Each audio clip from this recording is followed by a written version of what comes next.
கைப்பயிற்சியில் 6வது நிலை முக்கியமானது. கால்களை பேரலாக வச்சுக்கிறோம். ஒன்றுக்கு ஒன்று நேராக இருக்கணும், வி ஷேப்பில் இருக்கக்கூடாது. அதாவது கால் இந்த மாதிரி இருக்கக்கூடாது, அதை ஒன்றுக்கு ஒன்று நேராக இருக்கிற மாதிரி பேரலாக இருக்கிற மாதிரி வச்சுக்கிறோம். கைகளை இப்படி வச்சு ஷோல்டருக்கு நேராக வச்சுக்கிறோம், தோள்பட்டைக்கு இல்லை நேராக வச்சுக்கிறோம். கையை மேலேயோ இல்லை நெஞ்சுக்கு கீழேயோ இந்த மாதிரி தூக்க வேண்டாம், ஷோல்டருக்கு நேராக வச்சுக்கிறோம். ரைட்டில் திரும்பும்போது லெஃப்ட் லெக்கோட டோ மட்டும்தான் இருக்கணும், இப்படி போகிற மாதிரி பார்த்துக்கிறோம். கட்டை விரல் மட்டும் படணும். அப்புறம் இந்த பக்கம் திரும்பும்போது இப்படி இந்த மாதிரி பண்ணும்போது என்ன செஞ்சிடக்கூடாது அப்படின்னா, இந்த காலை வந்து வி ஷேப்பில் கொண்டு போகக்கூடாது. பார்த்தீங்கன்னா இப்படி திரும்பும்போது இந்த காலை இப்படி நகட்டிட்டோம் அப்படின்னா, வலது காலை இப்படி திருப்பிட்டோம் அப்படின்னா நம்ம ஜாயின்ஸுக்கு தேவையான பயிற்சிகள் கிடைக்காம போயிடும். அதனால் இந்த கால் எப்போவுமே கரெக்டாக இந்த பேரலாக இருக்கிற மாதிரி பார்த்துக்கணும்.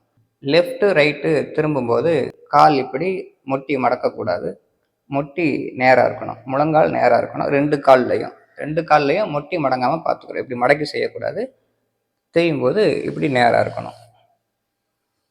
இது திரும்பும்போது எந்த அளவுக்கு திரும்பணும் அப்படிங்கிறது நான் பின்னாடி திரும்பி காட்டுறேன். கால்கள் இப்படி பேரலாக இருக்கட்டும், கைகள் ஷோல்டர் லெவலில். இப்படி திரும்பும்போது அந்த கால் திரும்பாமல் பார்த்துக்கிறோம்.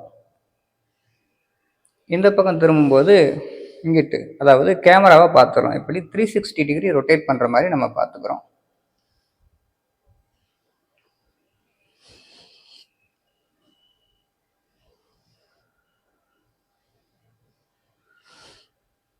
நம்ம சாப்பிட்ற சாப்பாட்டில் இருக்கிற எக்ஸ்ட்ரா ஃபேட்டெல்லாம் வயிற்றில் தான் ஃபார்ம் ஆகும். வயிற்றில் ஃபார்ம் ஆகுறது அப்படின்னா, அதாவது தொப்பை வருது அப்படின்னாலே அதுக்கு முன்னாடியே சைடில் அந்த இடத்துல மசில்ஸ் டெவலப் ஆகும். இதுவே ஒரு இண்டிகேஷன் உடம்புல தேவையில்லாத ஃபேட்டெல்லாம் ஃபார்ம் ஆகுது அப்படின்னு. இதை சரியாக ஒருத்தர் ரெகுலேட் பண்ணிக்கல அப்படின்னா அவருக்கு ஹார்ட் ரிலேட்டடான பிரச்சனைகள் வர்றதுக்கான சான்சஸ் இருக்குது. அதனால் வேதாத்ரி மகரிஷி இந்த பயிற்சிகளை உடல் ஆரோக்கியம் சம்மந்தமான வச்சுருக்குறாங்க. ஸோ இந்த பேக் பெயின் இருக்கிறவங்களுக்கு, உடம்பை ஃபிட்டாக வச்சுருக்கணும் அப்படிங்கிறவங்களுக்கெல்லாம் இந்த பயிற்சி ஒரு நல்ல ஒரு